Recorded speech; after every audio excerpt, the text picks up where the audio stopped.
नमस्ते। आज मैं क्लास 12 का पहला चैप्टर स्टार्ट करने वाला हूँ। इलेक्ट्रोस्टैटिक्स नाम में लिख रहा हूँ, इलेक्ट्रोस्टैटिक्स।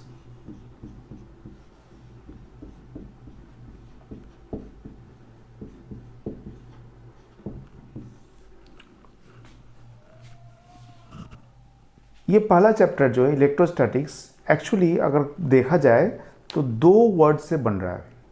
एक है इलेक्ट्रो और दूसरा है स्टैटिक्स।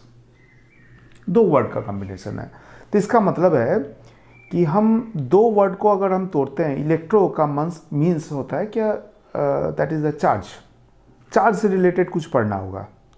और स्टैटिक्स का मतलब होता है that is a charge is at, that means static position, rest position. यानी चार्ज के बारे में हम लोग ये पढ़ने वाले हैं कि चार्ज जब रेस्ट में हो तब उस समय जो भी इसकी प्रॉपर्टी डील करनी होगी उसी को हम लोग इलेक्ट्रोस्टैटिक्स करते हैं। क्लास 12 का चैप्टर जो भी स्टार्ट होने वाला है, तो हम लोग पहले जो कुछ चैप्टर्स हैं वो चार्ज से इलेक्ट्रिसिटी या करंट इलेक्ट्रिसिटी जो भी बाद में पढ़ने होंगे, तो वो चार्ज से रिलेटेड। क्या मतलब है कि चार्ज के बारे में हम लोग पढ़ने वाले हैं। तो चार्ज दो तरीके से हम लोग उसको डील करेंगे। जब वो स्टैटिक कंडीशन में होगा और दूसरा है जब वो डायनामिक कंडीशन में होगा। दो वर्ड आ रहा है, स्टैटिक और डायनामिक। बहुत इत्मीनान से समझाने वाले हैं कि और हम ये चाहते हैं कि आप जो भी इसके फंडामेंटल कंसेप्ट हैं उसको बहुत बारीकी से समझें।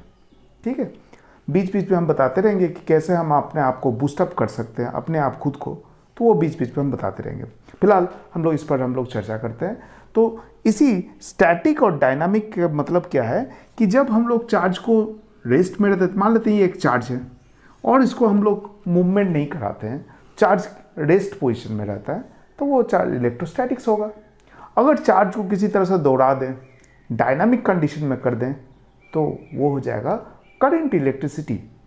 तो इन दो फंडामेंटल चीज़ पर हम लोग काम करने वाले हैं। पहला जो चैप्टर है हमारा इलेक्ट्रोस्टैटिक्स, तो हमें समझ में आ गया कि हम क्या करने वाले हैं। पहले तो ये जानना है कि हम चैप्टर में पढ़ने वाले क्या हैं, क्या इसका इम्पोर्टेंस है, सिग्निफिकेंस क्या है, ये सारी चीज़ को हम लोग डिस्कस कर रहे हैं। एनीवे, तो चलिए देखते हैं। हम लोग इस चीज़ को डील करने से पहले मैं अपना थोड़ा सा परिचय दे देता हूँ। मेरा नाम कौशिक पाल है और मैं चाहता हूँ कि आप अच्छे student, mediocre student, poor student, कोई भी स्टूडेंट पुअर नहीं होता, उसमें थोड़ी सी उसको बूस्टअप किया जाए तो वो अपने आप डेफिनेटली वो अपने आप में अच्छा स्कोर कर सकता है। ठीक है, तो मेरा ये मानना है कि आप थोड़ा सा कंसिस्टेंसी रखिए और कंसिस्टेंसी के लिए भी बताते रहेंगे कि कैसे हम कैसे डील करेंगे, कैसे अपने आप को माने उस लेवल तक ले जाएं कि हम दूसरे की तरह compete कर जाएं। तो क्या होता है कि इलेक्ट्रोस्टैटिक्स में पहला जो चीज़ें हम लोगों ने बताया कि चार्ज के बारे में, तो चार्ज के बारे में हम लोग थोड़ा सा हम फंडामेंटल कुछ चीज़ें हम लोग जानना इसको बहुत ज़रूरी है। तो चार्ज के लिए पहला चीज़ है कि इसका टाइप्स ऑफ चार्ज हमें जानना होगा। टाइप्स ऑफ चार्ज बड़ा बेसिक चीज़ें हम लोग ऑलरेडी छोटे क्लासेस में, मैंने दैट मीन्स 7-8 से ही हम लोग पढ़ रहे हैं।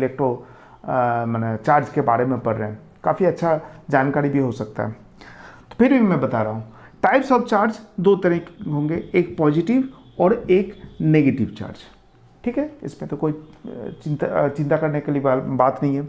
अब इसका टाइप्स ऑफ चार्ज में तो पहला भाई इसका अमाउंट कितना होगा। जैसे अगर हम पॉजिटिव चार्ज की बात करें तो positive charge that is made from that is a proton, और नेगेटिव का मतलब हम लोग इलेक्ट्रॉन कर सकते हैं। ठीक है, it is made of the electrons. तो पॉजिटिव चार्ज का मतलब क्या है कि इसका अगर हम लोग इसका वैल्यू देखें तो 1.6 × 10⁻⁹ कूलम। ठीक है, पॉजिटिव के लिए प्लस दिए और नेगेटिव का जो भी होगा वो -1.6 × 10⁻⁹ कूलम। ठीक है, चार्ज की बात पता चल गई। अब हम देखते हैं कि इसका मास कितना होगा। अगर इलेक्ट्रॉन और प्रोटॉन की अगर कहें तो इसकी पॉजिटिव चार्ज के लिए तो इसका मास हो जाएगा बड़ा, इसको याद रखना होगा 9.1 इंटू 10⁻⁻31 kg। ओके, और वहीं प्रोटॉन के लिए बात करें तो 1.67 इंटू 10⁻⁻27 kg। इसको आपको बहुत ज़्यादा यूज़, क्योंकि हमें क्वेश्चन में दिया जाएगा कि एक इलेक्ट्रॉन को फेंका जा रहा है किसी इलेक्ट्रिक फील्ड, मैग्नेटिक फील्ड, इस तरह के बहुत सारी चीज़ें हैं, तो हमें भाई उसका मास कभी कभी ज़रूरत होता है, तो ये आपको याद रखना होगा। डेटा में नहीं दे सकता है, दे भी सकता है, नहीं भी दे सकता है, ठीक है। तो इस चीज़ को हम फंडामेंटल, ये हमें पता है कि शायद आप लोग ऑलरेडी पढ़े, फिर से इसको बूस्टअप किए। अब हम देखते हैं, मेनली इसमें अब इंटर कर रहे हैं।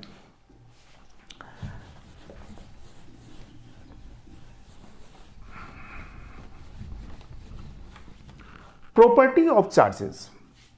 प्रॉपर्टी क्या है?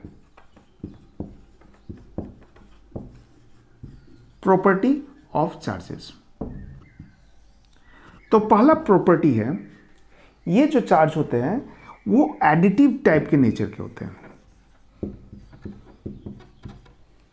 एडिटिव टाइप के नेचर के होते हैं, ठीक है। दूसरा है क्वांटाइज्ड होते हैं,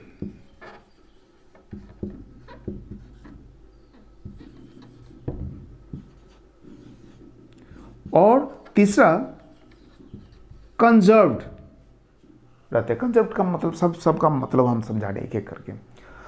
अब चार्ज जो है, प्रॉपर्टी जो है, हम कह रहे हैं कि किसी एक, मान लेते हैं कि किसी एक पार्टिकल है, मान लेते हैं कि ऑब्जेक्ट है, और इसमें चार्ज कुछ है +3 कूलम और -5 कूलम, लाइक इस तरह से। फिर मान लेते हैं कि किसी जगह पर आप मेजर कर रहे हैं +2 कूलम,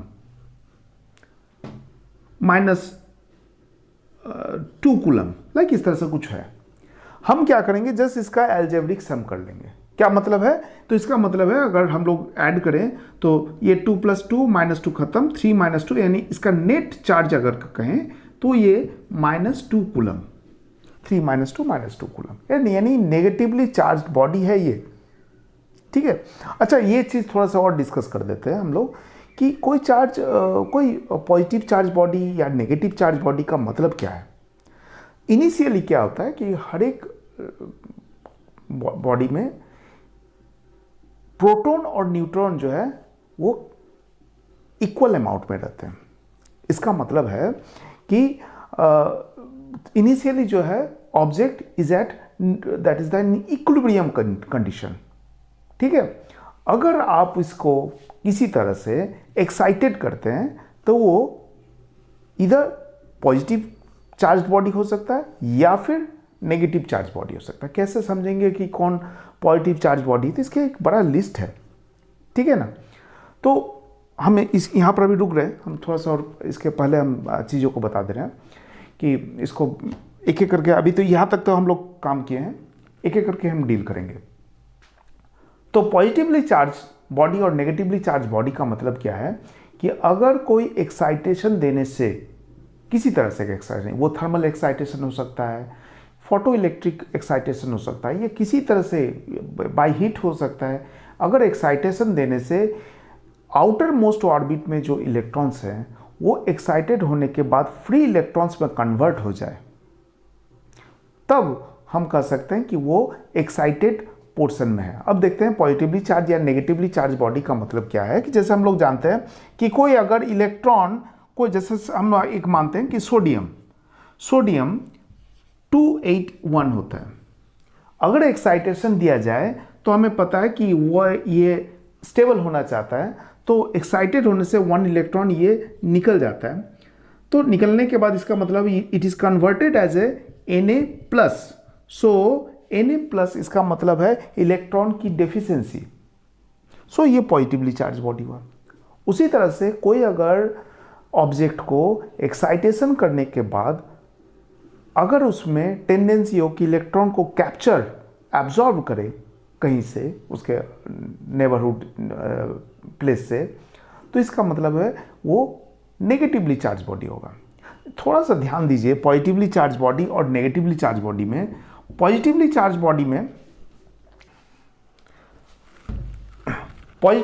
बॉडी में इलेक्ट्रॉन चूंकि वो निकल के जा रहा है तो definitely some electrons are losing. So इसका मतलब है some masses are also lose by that object. अगर मान लेते हैं कि सोडियम का अगर ये 281 से एक इलेक्ट्रॉन बाहर चला जा रहा है तो ये बन रहा है 28 और इसको हम लोग नोटेशन से करते हैं Na+। तो इसका मतलब एक इलेक्ट्रॉन 1 इलेक्ट्रॉन वो निकल के गया। ये तो सिर्फ हम एक एटम की बात कर रहे हैं, इस तरह से बहुत सारे होंगे। आपको इसका पता ही होना चाहिए कि एटम्स कितने एटम्स होते हैं, बहुत सारे होते हैं। तो इसका मतलब है उतने इलेक्ट्रॉन, मान लेते हैं 10⁻10 इलेक्ट्रॉन्स जो है वो निकल के गए किसी एक्साइटेशन से। तो इसका मतलब उतना मास, हालांकि इलेक्ट्रॉन का मास हम लोग काफ़ी नेग्लिजिबल मानते हैं, लेकिन कुछ मास तो आपका आउट हुआ। तो इसका मतलब है कि अगर कोई पॉजिटिवली चार्ज बॉडी यानी न्यूट्रल से कोई पॉजिटिवली चार्ज बॉडी हो रहा है तो इसका मतलब है उसका मास जो है वो आउट हो रहा है, यानी मास कम हो रहा है। ठीक उसी तरह से अगर कोई नेगेटिवली चार्ज बॉडी हो तो उसमें से क्या हो रहा है, इलेक्ट्रॉन्स आ रहे होंगे तो मास क्या होंगे कि ऐड होंगे। Some of the masses of the electrons are added.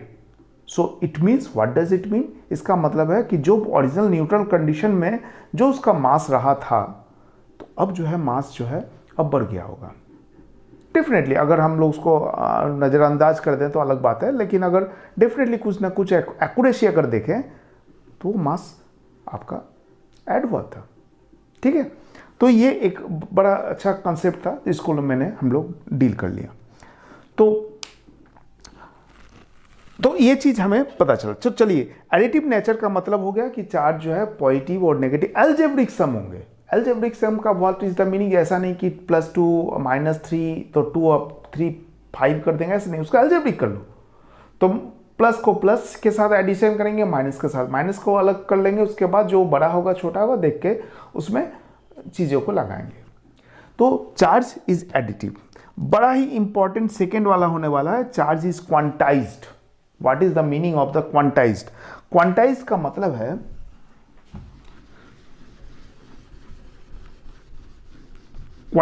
मतलब है कि चार्ज का जो भी यहां पर ट्रांसफॉर्मेशन हो रहा है तो वो डेफिनेटली दो बना इंटीजर फॉर्मेट में होंगे। 2 हो सकते हैं, 10 हो सकते हैं, 1 लाख हो सकते हैं, 1500 हो सकते हैं। ठीक है, ऐसा नहीं हो सकता है कि 2.75 इलेक्ट्रॉन्स चले गए, ऐसा कभी हो ही नहीं सकता। जब भी होंगे इलेक्ट्रॉन्स, भाई यहाँ से इलेक्ट्रॉन्स जब भी निकलेंगे या तो 1 निकलेंगे, 2 निकलेंगे, 10 निकलेंगे, इस तरह से इलेक्ट्रॉन फ्री इलेक्ट्रॉन्स में कन्वर्ट होंगे। ऐसा तो नहीं होगा कि 10.25, ऐसा तो नहीं हो सकता है। तो इसका मतलब है चार्ज जब भी होंगे, चार्ज जब भी जो भी इसका ट्रांसफॉर्मेशन होगा तो वो क्वांटाइज्ड फॉर्म में होगा। क्वांटाइज्ड का मतलब है, सीधा सीधी मीनिंग समझ लेते हैं। क्वांटाइज्ड का मीनिंग है इंटीजर फॉर्मेट में होगा। सो इसका मतलब है चार्ज जो होगा Q is equal to N into e. N into e क्या मतलब है कि हम थोड़ा सब चीज बताते हैं। ये हो गया नंबर ऑफ इलेक्ट्रॉन्स, जो भी इलेक्ट्रॉन्स मूव किए होंगे, और ये हो गया charge of 1 electron. Charge of 1 electron, जैसे मान लेते हैं कि कोई एक ऑब्जेक्ट है तो इसमें से सपोज कर लो कि 10 इलेक्ट्रॉन निकल के गए। 10 इलेक्ट्रॉन किसी तरह से एक्साइटेशन के 10 इलेक्ट्रॉन निकले या फिर एब्जॉर्ब किए, हम अभी उस पर नहीं जा रहे हैं। तो 10 इलेक्ट्रॉन निकल रहे हैं, इसका मतलब है चार्ज कितने टोटल चार्ज कितने होंगे? तो भाई एक इलेक्ट्रॉन का जो चार्ज है 1.6 इंटू 10⁻⁻19 कूलम, तो 10 इलेक्ट्रॉन का चार्ज कितना होगा? Only 1.6 into 10⁻⁻19 into 10। तो ये क्या है? n है, और ये क्या है? e है। तो that means the total number of charge is transferred, what ever it will be absorbing or it will be, that will be that is the radiating. So Q is equal to N into E. ये बड़ा important सा है और इस पर हम लोग सवाल भी काफ़ी करते हैं। ठीक है, थर्ड वन है चार्ज इज कंजर्व्ड। क्या मतलब है कि जैसे मान लेते हैं कि एक कोई दो बॉडी है और किसी तरह से मान लेते हैं कि इसका पहला था 10 कूलम था और इसका पॉजिटिव 10 कूलम था और इसमें 2 कूलम का चार्ज था। चार्ज जो है ट्रांसफर हुआ, किस तरह से हुआ हम उस पर नहीं जा रहे हैं अभी, लेकिन चार्ज ट्रांसफर हुआ। तो चार्ज ट्रांसफर होने में मान लेते हैं कि 3 कूलम का ये लॉस किया होगा। तो इसका मतलब क्या, 10 में से 3 चला गया। अब इसके पास जो है यानी पहले देख लेते हैं कि इस सिचुएशन में अगर कहें कि टोटल नंबर ऑफ चार्जेस कितने होंगे, तो आप कह सकते हैं 10, या तो कोई कह सकता है 2। ना जी, ये हम पूरे को एक सिस्टम मानेंगे। तो हम जब भी कहते हैं ना पूरे सिस्टम का चार्ज पूछते हैं, तो इसका मतलब हो गया 10 + 2, अभी हमारे पास 12 जो है कूलम का चार्ज है। ठीक है, कोई दिक्कत नहीं। एक्साइटेशन दिया गया, एक्साइटेशन देने के बाद अब जो है मान लेते हैं हम अब आते हैं कि अब ये बन के तैयार हो गया कि -3 कूलम चार्ज वो रिलीज किया, तो बचा कितना, यानी 7 कूलम। और ये 3 कूलम डेफिनेटली ऐड हुआ होगा, ये 3 कूलम ऐड हुआ होगा। तो अब जो इसके पास नया जो है वो है 5 कूलम, नया है 5 कूलम और अभी है इसका 7। देखो तो इसका दोनों का सम करेंगे तो तब भी 12 भी हो रहा है। पहले भी था 10 और 2 12 और अभी बाद में हम देख रहे हैं। लेकिन हमें यह करना होगा कि उन 2 या 3 जो भी सिस्टम डाला उसको हम लोग एक सिस्टम मानेंगे। ऐसा नहीं कहेंगे कि भाई इसका 10 से तो भाई 7 कम हो गया, अब कहाँ पहले चार्ज कहाँ कंजर्व हुआ, कहीं ना कहीं से वो, जैसे हम लोग पढ़े हुए थे एनर्जी कंजर्वेशन, एनर्जी किसी न किसी फॉर्मेट में वो चेंज होता है। हम लोग पढ़े हुए थे ना कि क्लास 9 में कि potential energy is converted, some of the potential energy is converted into the kinetic energy और total energy that is the known as sum of the potential energy and the kinetic energy. ठीक उसी तरह से यहाँ पर भी तो हमको सिस्टम मानना होगा कि इन दोनों के, हम तो दोनों कह सकते हैं, चार्ज भी हो सकता है कि चार्ज में किस तरह का ट्रांसपोर्ट हो रहा है। तो ये चार्ज, ये 3 जो प्रॉपर्टी है, प्रॉपर्टी ऑफ चार्जेस, इस चीज़ को पढ़ा है, जिसमें 2 नंबर काफ़ी इंपॉर्टेंट है, चार्ज इज क्वांटाइज, इस पर हम सवाल करवाएंगे। अच्छा, फिर देखते हैं कि यहाँ पर बार बार कह रहे हैं कि चार्ज इज ट्रांसफर्ड। ये ट्रांसफर करने का जो तरीका है ना, ये भी 3 तरीके से हो सकता है। देखते हैं क्या क्या तरीका हो सकता है। पहला हो सकता है कि चार्ज को आप कैसे ट्रांसफर करेंगे, तो आप कह सकते हैं कि sir by the process of the heat, by the process of the electricity, by the process of the light, बहुत तरीका हो सकता है। उसके बाद भी होते हैं, हम वो बाद के चैप्टरों में हम लोग पढ़ने वाले हैं। लेकिन पहले देखते हैं कि मोटा मोटी तरीके से कि हम चार्ज को किस तरह से ट्रांसफ़र कर सकते हैं।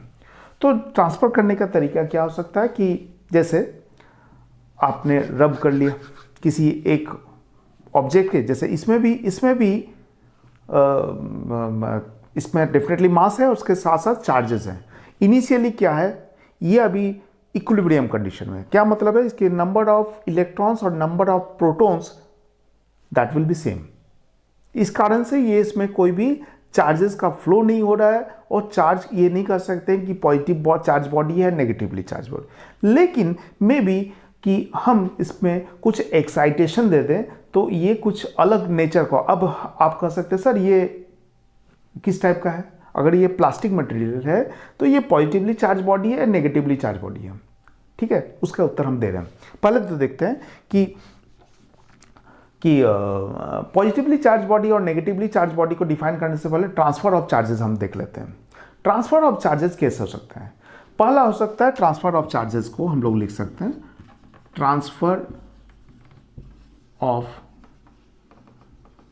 चार्जेस। क्या तरीका हो सकता है, बाय मैंने मेनली है एक्चुअली रबिंग का मतलब है बाय फ्रिक्शन, हो सकता है ना। इसका सबसे बेस्ट एग्जांपल है, हम लोग बहुत छोटे में किए रहते हैं कि कंघी लेते थे और इसमें बाल में या फिर कहीं पर भी उसको रब करते थे, और उसके बाद छोटे छोटे small pieces of the paper अगर उसको हम लोग रखते थे तो उसमें देखते थे कि वो अट्रैक्ट होता था। तो एक चीज़ कैसे अट्रैक्ट हुआ, तो ये कंसेप्ट था। तो बाय रबिंग वहाँ पर ट्रांसफ़र ऑफ चार्जेस होते हैं। अब आप ही बताइएगा कि कैसे ट्रांसफ़र ऑफ चार्जेस, जो ये केस हम बता रहे हैं, ये कैसा होगा। सेकेंड हम लोग आ सकते हैं, हम लोग बाय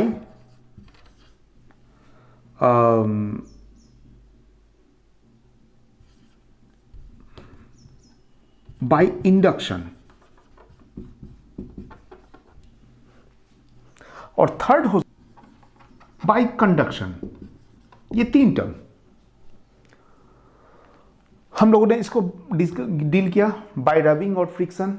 दूसरा हम लोग देखते हैं इंडक्शन क्या होता है और कंडक्शन की। इंडक्शन क्या चीज़ होता है, कंडक्शन बता देते हैं। कंडक्शन बहुत सिंपल सा चीज़ है। कंडक्शन का मतलब है कि दो ऑब्जेक्ट को अगर हम किसी तरह से अटैच कर दें, बाय वायर हो या दो वायर को किसी तरह से डायरेक्टली टच कर देते हैं, बाय, ये कंडक्शन का मतलब है by touching, by some wire, by directly touch. Okay, तो ये हो गया कंडक्शन का प्रोसेस। तो इसमें अभी हमने दिखाया कि यहाँ से चार्ज जो है ट्रांसफर होने वाले हैं या होते हैं, ठीक है। बाय इंडक्शन क्या मतलब है कि इंडक्शन का मतलब है कि ये टर्म बार बार आने वाला है, तो इसकी इसलिए अच्छा तरीके से समझते हैं। इंडक्शन का मतलब है कि इंड्यूस करना, कि किसी को प्रेरित करना, ठीक है। जैसे मान लेते हैं कि कोई अगर, जैसे बड़ा अच्छा सा चीज़ है कि हम लोग देखते हैं कि कभी कभी होता है कि हम लोग बचपन में हम तो क्या करते थे कि जैसे हम पढ़ाई कर रहे हैं, हमारे दोस्त ने वो खेल रहे हैं और उसके बाद हम लोगों ने हमें बुलाया गया कि भाई आप आ जाओ हमारे साथ ज्वाइन करो। तो वो बोलते थे, तब मेरा माइंड जो है पढ़ने के बजाय तब खेलने में वो डेवलप हो जाता था। तो ये क्या इंडक्शन, चूँकि वो खेल रहे थे तो इसलिए हमारे मन में भी आया कि नहीं हमें भी खेलना है, तो इंड्यूस्ड हुए, उनके खेल से हम इंड्यूस हुए। ऐसा अभी आप तो कह सकते हैं कि सर मेरे पढ़ाई से वो इंड्यूस हुए, लेकिन उन लोग में बहुत ज़्यादा वो ज़्यादा इफेक्टिव था, इसलिए मेरी पढ़ाई जो है उन लोग पर इफेक्ट नहीं हुआ, ठीक है। तो उसी तरह से ठीक उसे अब यहाँ पर आ जाते हैं इलेक्ट्रोस्टैटिक्स में कैसा होता है। बाय इंडक्शन का मतलब होता है कि कोई चार्ज बॉडी है, कोई एक चार्ज बॉडी है, ठीक है, मान लेते हैं ये पॉजिटिवली चार्ज बॉडी है, और कोई एक ऐसा ऑब्जेक्ट ले लिए जो कि अनचार्ज है। What is the meaning of the uncharge? Uncharge का मतलब है कि अभी वो न्यूट्रल कंडीशन में, that's why it is sometimes called uncharge. Uncharge ऐसा नहीं होता, वहां पर भी चार्जेस हैं, पॉजिटिव चार्ज नेगेटिव, लेकिन इक्वल अमाउंट में है they are, so that's why it is called the uncharge. Neutral condition में है, इक्विलिब्रियम कंडीशन में। सो जब पॉजिटिवली चार्ज बॉडी को किसी एक अनचार्ज बॉडी के सामने ले आते हैं तो यहां पर चार्जेस डेवलप हो जाते हैं। वो चार्ज कैसा डेवलप होंगे ये थोड़ा सा समझते हैं। देखिए इसमें क्या होंगे, इसमें पॉजिटिवली चार्ज भी बॉडी है और नेगेटिवली चार्ज बॉडी है। तो भाई पॉजिटिवली चार्ज बॉडी है और हमें अच्छा एक चीज़ तो हम नहीं बताया, लेकिन आप जानते होंगे कि बहुत पहले से ही जानते हैं कि लाइक चार्ज रिपेल करते हैं और अनलाइक चार्ज अट्रैक्ट करते हैं। तो इसमें तो भाई पॉजिटिव नेगेटिव सारे अमाउंट में थे, सारे इधर से इधर डिस्ट्रीब्यूट थे, इक्वल अमाउंट में थे। तो भाई पॉजिटिव आया तो इसके नज़दीक कौन आएगा, पॉजिटिव आएगा कि नेगेटिव आएगा? डेफिनेटली नेगेटिव आने वाले हैं, क्योंकि पॉजिटिव आया तो पॉजिटिव वाले नेगेटिव वाले जो हैं ये इधर एलोकेट होंगे, और जिसमें जो पॉजिटिव चार्जेस थे वो दूर भाग जाएंगे।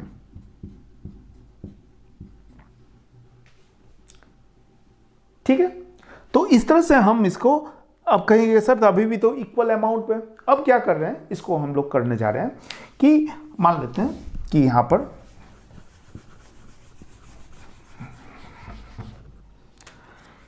इसको हम यहां पर ग्राउंडेड कर देते हैं। तो इससे क्या होगा, पॉजिटिव चार्ज जो होंगे वो ग्राउंडेड होकर वो धरती माँ की तरफ चले जाएंगे।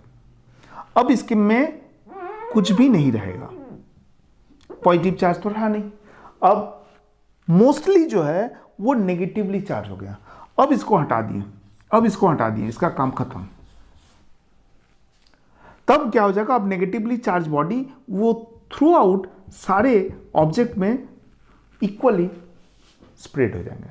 तो अब देख सकते हैं कि जो अनचार्ज एक बॉडी था, अब जो है हम उसको क्या कर दिए, नेगेटिवली चार्ज बॉडी कर दिए by the using of the some positively charge body. तो आप कर सकते हैं किसी भी बॉडी को नेगेटिव, मान लेते हैं पॉजिटिव चार्ज बॉडी करना है, कोई भी अनचार्ज बॉडी, जैसे मान लेते हैं कि ये पॉजिटिव चार्ज बॉडी करना है, तो हम क्या करेंगे, पॉजिटिव करना है तो नेगेटिव वाले एक मटेरियल को सामने लेके आएंगे और यहाँ पर उसके सामने डेफिनेटली बहुत बना, एकदम सटा नहीं देंगे और काफ़ी दूर भी नहीं रखेंगे, थोड़ा सा नज़दीक में रखेंगे।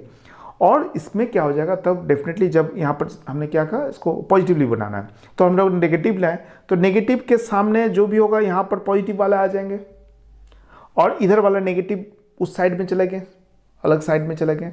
और अब जो है इसको ग्राउंड कर दिए।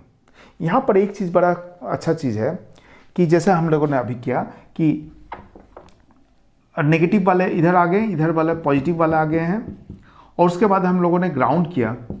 जब तक ग्राउंड करेंगे तब तक ये वाला जो है, ये जो बॉडी था इसको रखने वाले हैं। ऐसा क्यों कर रहे हैं, जब तक ग्राउंड ना हो जाए तब तक इसको रखना है, ऐसा क्यों? चलिए देखते हैं कि अगर नहीं करते तो क्या होता। जैसे इसको किए, नेगेटिव इधर हो गया, इधर पॉजिटिव हो गया, तो पॉजिटिवली चार्ज बॉडी को हम क्या कर दिए, इसको हटा दिए, ग्राउंड किए। तो ग्राउंड होने पर पॉजिटिव भी जैसे खत्म हुआ तो नेगेटिव भी तो खत्म हो जाएगा। तो हमें नेगेटिव को भाई इसी साइड में टिका के रखना है, इस साइड में रखना है, तब तक इस बॉडी को जो चार्ज बॉडी को सामने लेके गए उसको सामने रखना है। फिर से बता रहे हैं, क्या बोल रहे हैं, फिर से हम आस्ते आस्ते बोल रहे हैं। हमने क्या किया, पहले में पॉजिटिवली चार्ज बॉडी को रखा और अब इसमें नेगेटिवली चार्ज बॉडी उसके नज़दीक में आ गया, पॉजिटिवली चार्ज इधर चला आया। अब पॉजिटिवली चार्ज बॉडी को हम लोग यहाँ पर अर्थिंग कर देते हैं, ठीक है। अर्थिंग किए, अर्थिंग करने पर क्या होगा कि इसका पॉजिटिवली चार्ज बॉडी इधर चला आया और नेगेटिवली चार्ज बॉडी जो है वो नहीं आया। क्यों नहीं आया? क्योंकि भाई उसको लालच है कि इधर भाई पॉजिटिव है, तो इसलिए वो लालच के चलते इधर टिका रहा, ठीक है।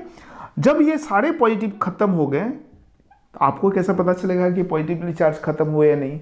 तो वो आप नहीं पता कर सकते हैं, लेकिन हाँ आप जो है एक समय, एक टाइम इंटरवल तक थोड़ा सा अर्थिंग किए, उसके बाद उसको अर्थिंग हो जाने के बाद पूरा पॉजिटिव चार्ज खत्म हो गया और उसके बाद जो है हम इसको हटा दिए।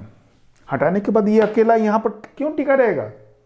ये भाई आस्ते आस्ते आस्ते आस्ते सारी जगह में स्प्रेड होके फैल गया, तो बन गया नेगेटिवली चार्ज बॉडी, ठीक है। तो इसी तरह से आप कर सकते हैं कि किसी को भी positively charge body, negatively charge body, इसको आप कर सकते हैं, ठीक है। यहाँ तक समझने में हमको नहीं लगता है कि आपको कुछ दिक्कत हो। अगर दिक्कत होगा तो डेफिनेटली आप कमेंट में आप बताइएगा, ठीक है। अच्छा, एक चीज़ बताइए कि अगर जल्दी बोल रहे हैं तो भी आप हमें बताइएगा, अगर बहुत स्लो जा रहे हैं तो भी बताइए कि हाँ अभी हम स्टार्टिंग में स्लो जाएंगे, क्योंकि बहुत एक ही टाइप के बच्चे नहीं होते, तो थोड़ा बहुत जब आप रिदम पकड़ लीजिएगा उसके बाद हम लोग स्पीड। कभी कभी आपको ऐसा लगता है कि ये ऑलरेडी तो हम जानते हैं सर, कोई बच्चे थोड़ा सा आप पहले पढ़े होंगे, लेकिन हम ये चाहते हैं कि हम सारे बच्चों को लेकर साथ करेंगे और धीरे धीरे चीज़ों को लेकर आएंगे, ठीक है। ओके, तो हम लोगों ने दिखा दिया कि इंडक्शन क्या होता है, कंडक्शन क्या होता है, और by friction we can transfer of charges.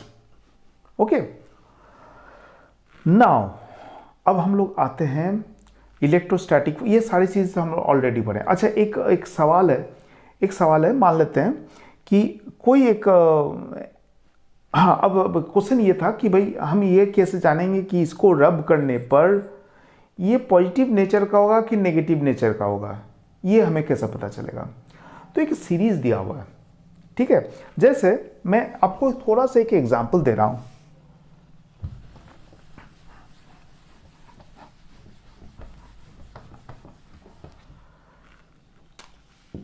तीन चीज इसमें ले रहे हैं, एक सिल्क ले रहे हैं, एक ग्लास रॉड ले रहे हैं, और एक सिल्क कपड़ा ले रहे हैं, और एक प्लास्टिक ले रहे हैं। तीन चीज ले रहे हैं, ठीक है। तो ग्लास रॉड और सिल्क में अगर हम इसको रब करते हैं, व्हाट विल हैपन? ठीक है। तो ये तो चीज देखने की, कोई पॉजिटिव होगा कोई नेगेटिव, इसमें से इन दोनों में से कोई एक पॉजिटिव होगा कोई एक नेगेटिव होगा, ठीक है। हम लोग देखेंगे कि ग्लास रॉड में जब ऐसा उसको रब करते हैं तो वो माना चार्ज हो जाता है, दोनों ही चार्ज हो जाते हैं। लेकिन कौन पॉजिटिव चार्ज होगा कौन नेगेटिव, इसका एक सीरीज दिया हुआ है, electropositivity series and negativity series. तो उसमें सीरीज में कुछ एलिमेंट्स दिए हुए हैं, लाइक इसी तरह से ग्लास रॉड, सिल्क, तो प्रायोरिटी बेसिस में दिया हुआ है। तो उसमें हम उतना अभी हम डिस्कस करने की जरूरत नहीं है, लेकिन फिर भी हम, क्योंकि बहुत सारे आप समझ ही सकते हैं, बहुत तरह के एलिमेंट हो सकते हैं, लेकिन हम इन तीनों के लिए बता रहे हैं। तो ये होता है एक नंबर, माने एक नंबर तो नहीं, लेकिन ये पहले होता है, ये 2 नंबर और ये 3 नंबर। क्या किससे क्या मतलब है? 1 नंबर दोनों, ये ज़्यादा मोर पॉजिटिव होने का टेंडेंसी होता है, ये उससे कम पॉजिटिव होने का टेंडेंसी होता है, और प्लास्टिक पॉजिटिविटी होने का टेंडेंसी कम होता है। क्या मतलब है कि अगर हम प्लास्टिक को, अगर मान लेते हैं ये प्लास्टिक मटेरियल है, तो प्लास्टिक को अगर रब करेंगे तो चांसेस रहेंगे कि वो नेगेटिव होगा। क्यों? क्योंकि प्लास्टिक तो भाई लेस पॉजिटिव है, ये भाई लेस पॉजिटिव है।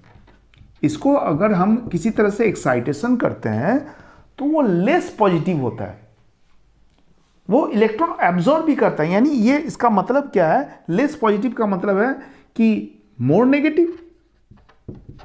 इसका टेंडेंसी क्या है कि इसको भाई रब करो तो वो मोर नेगेटिव होता है।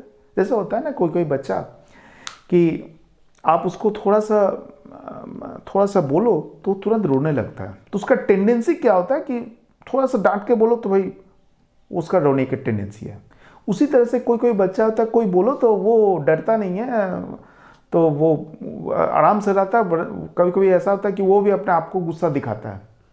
तो टेंडेंसी अलग, हर किसी का अलग होता है। तो यहाँ पर ग्लास रॉड जो होता है मोर पॉजिटिव होता है, मोर पॉजिटिव। इसका मतलब है, मोर पॉजिटिव का मतलब है लेस नेगेटिव, एम आई राइट? और लेस पॉजिटिव का मतलब है मोर नेगेटिव। यही तो चीज होने वाला है। तो हमने अभी फिलहाल जो है ग्लास रॉड और सिल्क का एग्जांपल दिया। तो ग्लास रॉड और सिल्क में अगर इसको रब करते हैं तो आप बता ही सकते हैं कि कौन पॉजिटिव होगा। डेफिनेटली ये वाला पॉजिटिव होगा, और चूंकि ये उससे कम है तो ये नेगेटिव हो जाएगा।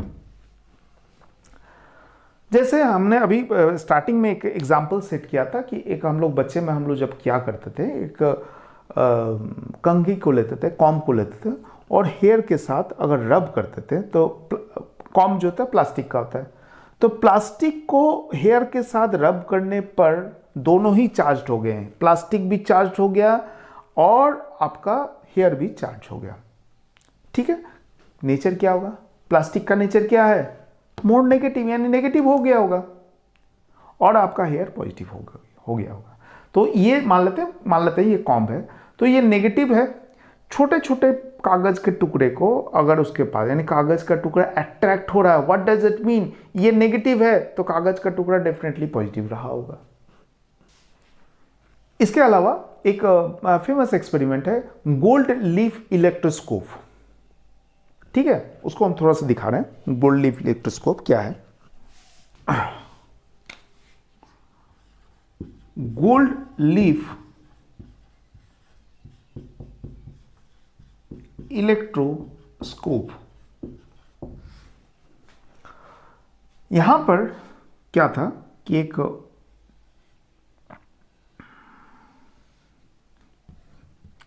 फिगर थोड़ा सा अगर एक्यूरेट ना हो, क्योंकि फिगर में उतने तो एक एक्सपर्ट नहीं है।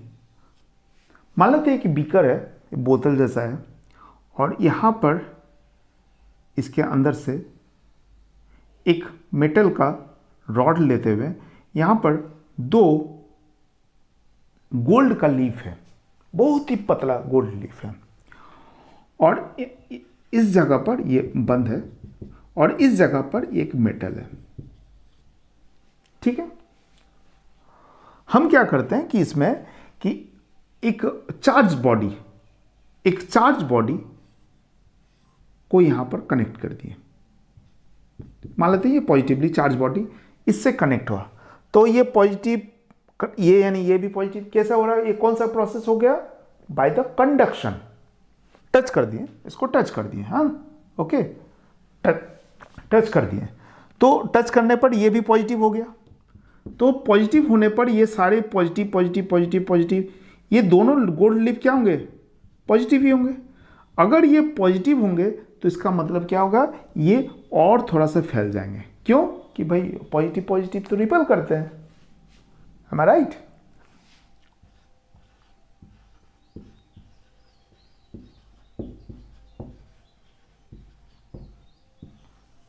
Coulomb's law. It is very similar to the gravitational, that is the gravitational force. ठीक है, हम लोग ग्रेविटेशनल फोर्स पढ़े हुए थे, ठीक उसी तरह से देखते हैं कूलम्स लॉ उन्होंने क्या प्रपोजल किया था। उनका कहना था कि 2 पॉइंट चार्ज लेंगे, काफ़ी ये पॉइंट चार्ज। अच्छा, पॉइंट चार्ज के बारे में हम बता देते हैं। पॉइंट चार्ज का मतलब ऐसा होता है कि इसका अगर रेडियस, डेफिनेटली पॉइंट चार्ज, नाम से ही बोल रहे हैं point charge, it is very clear that the point charge. So point charge का मतलब है कि इसका जो रेडियस, ये छोटा सा पॉइंट का जो रेडियस है हुआ, ये कंपैरेटिवली अगर देखा जाए तो 1 minute,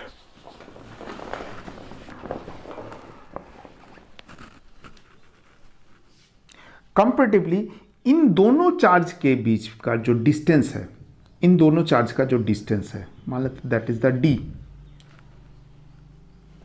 that is the R should be less than, very very less than the D, तब कहा जाएगा पॉइंट चार्ज।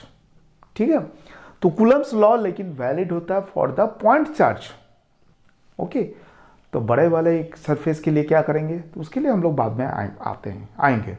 फिलहाल जो हम लोग कूलम्स लॉ में पढ़ते हैं कि पहला टर्म्स है, दो for the 2 point charges if they are separated by distance of D, ठीक है, by D, then there will be some force. क्या कैसा फोर्स होगा, देखते हैं कैसे करते हैं इसको। तो मानते हैं कि इसका चार्ज है Q चार्ज या Q1, हम लोग अलग अलग लेते हैं Q1, और इसका चार्ज Q2, दो अलग अलग चार्ज ले रहे हैं, एक Q1 और एक Q2, ठीक है, और इन दोनों के बीच में डिस्टेंस D है। 2 point charges are separated by distance D, then there will be some force experienced by the 2 bodies also.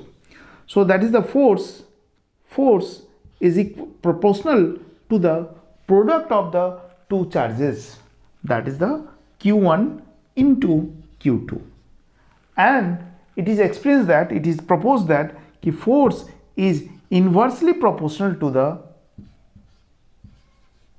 square of the distance, square of the separance between the 2 charges.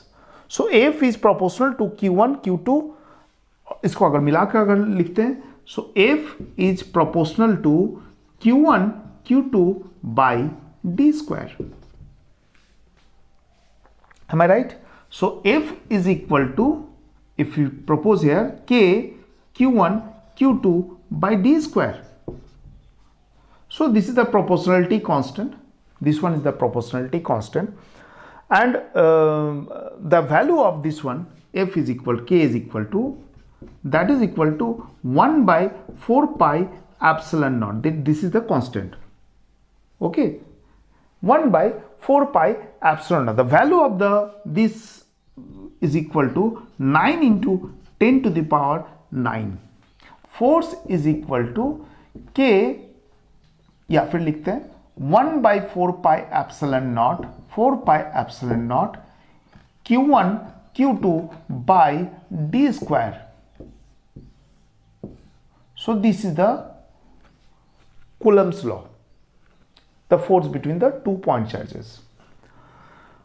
Okay, now epsilon naught is the permittivity.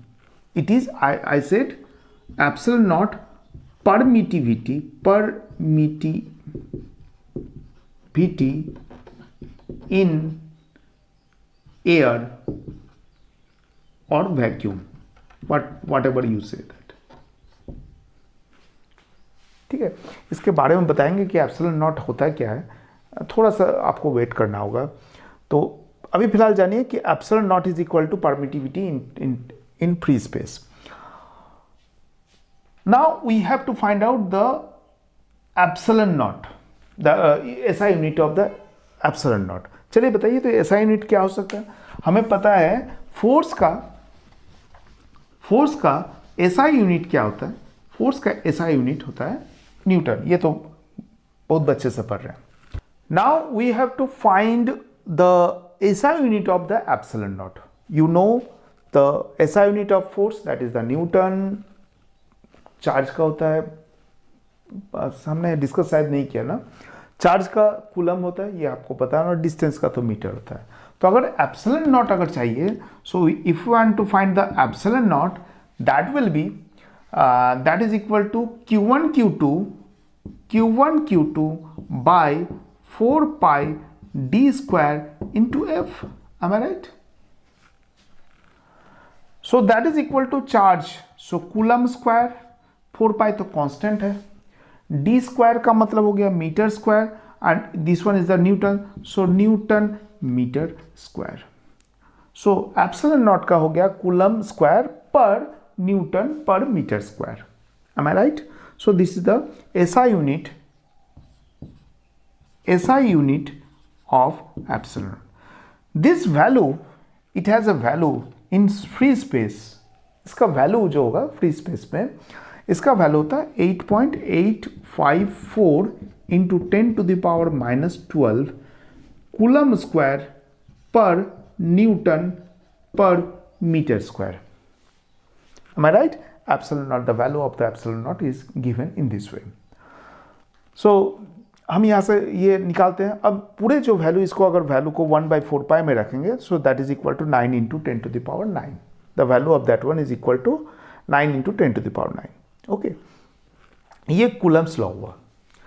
अब हमारे यहाँ पर जो है Coulomb's law को deal करते हुए एक चीज़ हम बताते हैं कि इलेक्ट्रोस्टैटिक्स में अगर आप वेक्टर से अगर कंफर्टेबल नहीं है, तो आपको वेक्टर थोड़ा सा क्लास 11 का जो वेक्टर है उसको तो आपको देखना होगा। मैं यहाँ पर आपको वेक्टर का कुछ हद तक उसको डील करूँगा, समझाते जाऊँगा कैसा हो रहा है, लेकिन मैं आपसे मेरा रिक्वेस्ट रहेगा कि आप क्लास 11 का एटलीस्ट वेक्टर का जो addition of the vectors, triangle law, parallelogram law, ये कैसा है उसका रेजुलेशन ऑफ द वेक्टर्स, ये थोड़ा सा आपको देख लेना पड़ेगा। ठीक है।